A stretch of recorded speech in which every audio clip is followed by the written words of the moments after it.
Chers lecteurs et lectrices, bienvenue sur la chaîne Mes Lectures.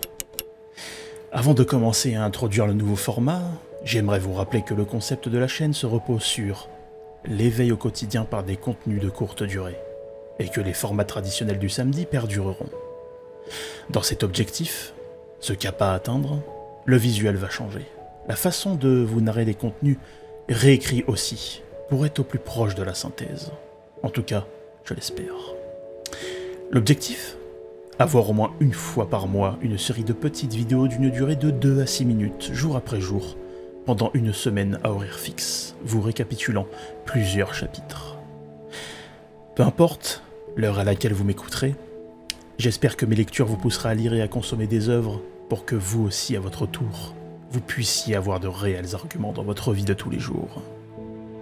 Je vous souhaite une bonne écoute. Chapitre 4e.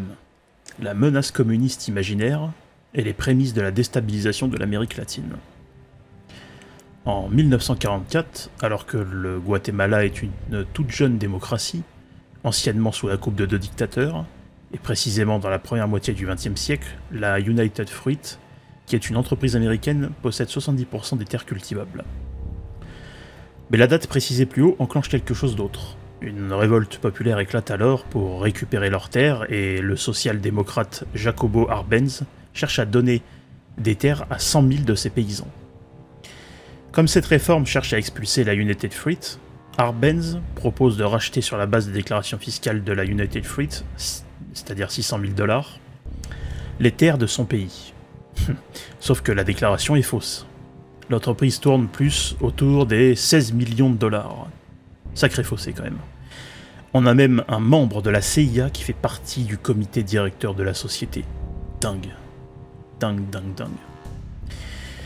Comme le président de l'époque avait besoin d'une preuve pour agir contre ce retournement, par l'entremise de la CIA, elle apprend que le Guatemala s'arme avec 2000 armes tchécoslovaques.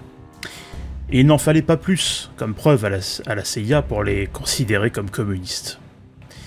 Et là, en gros, si j'achète du pain dans une boulangerie et que la boulangère est d'extrême gauche, je suis presque autant de gauche qu'elle. C'est un petit peu le rapprochement que j'en ai fait. Ces gens sont soit complètement stupides, soit n'agissent pas pour les raisons évoquées. Celle de la chasse au communisme. Non, là, franchement, je pense que nous sommes plutôt sur de la bonne subversion pour maintenir un hégémon financier. Mais passons. Eisenhower autorise alors le plan PB Success pour renverser Arbenz. Les procédés sont les mêmes qu'avec l'Iran, et on retrouvera même le faux plombier du Watergate dans l'histoire, c'est-à-dire Everett Howard Hunt. Arbenz finira par démissionner après que la CIA bombardera une grande base sur place, ce qui déstabilisera l'armée. Ah là là, on n'a pas les mots pour dire à quel point ces humains, entre parenthèses, agissent comme des petits démons venus tout droit de l'enfer. Bref, passons. Le successeur de Arbenz sera un dictateur, et la CIA assurera même le service après-vente. Fichtre. L'enfer à côté, c'est vraiment une promenade de santé.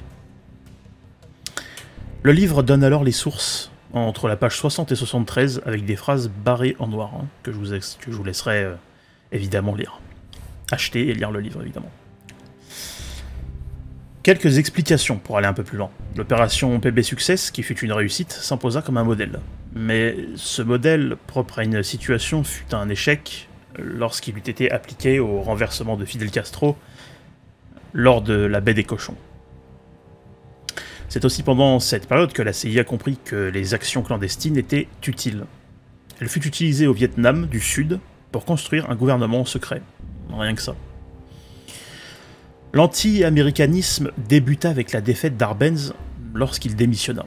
Les gens brûlèrent des effigies ou encore des drapeaux et le Guatemala devint un martyr.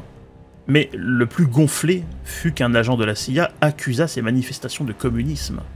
En fait, si vous voulez, les gars déstabilisent des pays et viennent dire que c'est de la faute des communistes. Sans déconner, on est sur un niveau de fils de futerie exceptionnel là.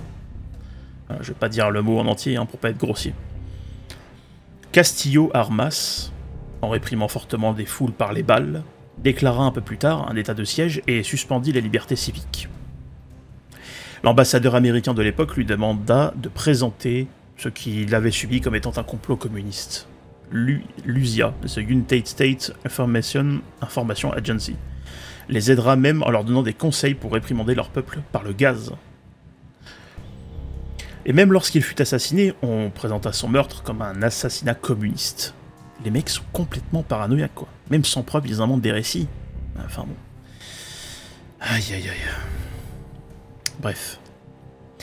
Déjà, dans les années 50, Castillo Armas favorise la United Fruit Company, qui perd des parts de marché, et pour contrer cela, elle fait usage de produits chimiques en masse, mais elle a quand même du mal à contenir Mère Nature avec ses nombreux ouragans.